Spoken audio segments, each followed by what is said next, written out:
Hello, hello.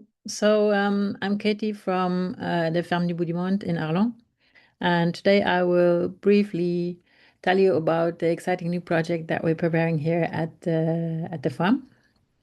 And it's called Maillage Vivant du Bout du Monde. It's basically translating as living threads at the edge of the world. And what we are trying to put in place is a regenerative cultural center that's sort of bringing together ecology, art, and local development, let's say. So basically, we've been here since the beginning of 2020, although we already planted some trees in 2019. So we've kind of been in the pioneering phase of the project for a while because there was a lot to do, there was a lot to renovate, there was a lot to plant, there was a lot to sort of yeah, really determine in terms of the landscape. And frankly, we were quite busy with that. We had a lot of learning that happened through this, both in terms of living on the land, but also living in community. It was really a time of experimentation, of trying out different things, seeing what works, and really finding our routines. But also of putting in place all kinds of infrastructure, both again, what the land is concerned and what the social aspects of it are concerned. On the right picture, you can see one of our nut trees, which is kind of surrounded by gorse and various blackberry pioneer species. So you have sort of the pioneer layer in a way, with all kinds of pioneer plants that we've identified. But now there's also other things coming up, and I think that's why we felt at some point in 2025 that it was time to really move on and to kind of put phase two of the project forward. So basically, what we're doing is we're still staying true to this idea of bout, or of borders, of edges that we've always been very interested in, by um, creating this cultural center for regeneration. So on the border, on the edge of various things, on the edge of urban and rural, on the edge of Belgium and Luxembourg, on the edge of humans and non-humans, modern humans. So there's a lot of edge work that we're trying to do here in terms of really creating regenerative cultures. And what we aim to do is a place of creation, research, and connection to see how we can inhabit this world differently and much less destructively. In terms of our vision and philosophy, this really stays similarly in a way. It's basically a living space. It's not an eco village because it's very small, but it's an eco site where art is not detached from reality, but rooted in our action, in how we live, in how we do agriculture, how we care. And basically, culture is a kind of yeah, a kind of a wide conception of it. It's basically a regenerative, sensitive, and relational practice that contributes to ecological and social change through lived experience. So we kind of have a quite broad understanding of culture. That it's not just Beethoven, but it's really like what we're doing together as people collectively. So the artistic practices that we seek to promote, I guess, is that they are located in this real inhabited place, sort of rooted in this place, and they come from there. They are both relational and cooperative. They're inspired by low tech, vernacular knowledge, and ecology. And we're going to have live-in artists that will cohabit, co-create, and co-imagine with the residents, the animals, the soils, the tools, and basically the rhythms of the day. Yeah, so it's gonna be interesting. We're still very interested in being part of wider sort of bioregional networks here.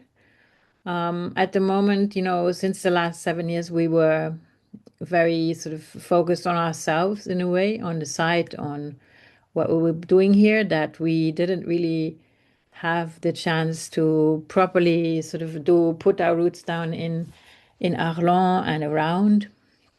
And what we would love to do is that Yeah, we would like to again be part of this border space to kind of provide a space for local people who are maybe, activists, who are maybe from the artistic and cultural sectors, who are just, local people, neighbors, to provide like a focal space.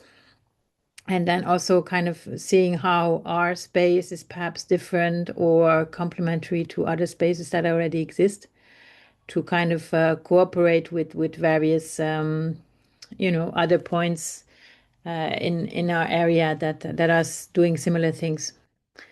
In terms of the art residencies that we're looking for, we basically want to host a maximum of 2 artists for, this is to be decided depending on the funding that we can seek, 2 to 3 months, and having like a couple sessions per year to really like have somebody kind of immersed in our daily life, in the public sharing, and basically to kind of see how we can then, from what is being created here, also make that radiate out, so in terms of like drawing people in through, presentations or exhibits or events that are maybe in line with the art residency's production, let's say. Yeah, so basically that's one of the ideas. And the residential ecosystem will still be focused on sort of more and less permanent people, in the sense that we have the permanent residents and the non-human residents, which will be there most of the time. We will have the artists in residence. We'll have hopefully a salaried coordinator of various, events and trainings that we will also do. We will have the European volunteers, which we've been talking about for a while, but never really got around to recruiting any. So these are sort of 6 to 12 months volunteer experiences that are partly remunerated, and where boarding and some pocket money is provided for people under 30. That is like run by, yeah, by the European Union, and then yeah, to have like a more continuous experience for for people who come and stay here to learn about various things about regenerative culture. We will also continue with our woofers because they've been just lovely to have around. We've been doing this since 2014, also in the place that we lived before. And so, yeah, for us, it's a really integral part of people finding regenerative cultures, and also, yeah, accompanying people along their way, just for a few weeks sometimes, and that's okay. So basically, we're still inspired by shared governance, and we have this focus, which was also already implicit, I guess, in the last couple of years, but of the non-human, the more than human presence around. This is still quite central to how we're going to work, and also what will feed into the art that we're going to make here. So then the other thing that we've been doing is like we've been doing some events, so trainings. We've been doing 2 festivals, and we've been opening our place to various, guided tours and, different small, short trainings, stuff like that. But we're hoping to really develop a program that is rooted in the seasons around the practical and artistic workshops, basically on-site cultural events, I don't know, like music, whatever, meetings, conferences, training courses, or more immersive trainings, because a part of our place will be transformed to include dormitories.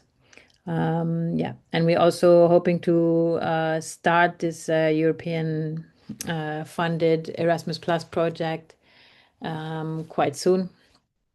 So yeah, so basically that's the idea, that everything that we do here emerges from the everyday life of the place, and also will sort of reinforce this like citizen-led ownership. In this time, I think it's important that people are shown that there's agency to be had in shaping the world and Earth.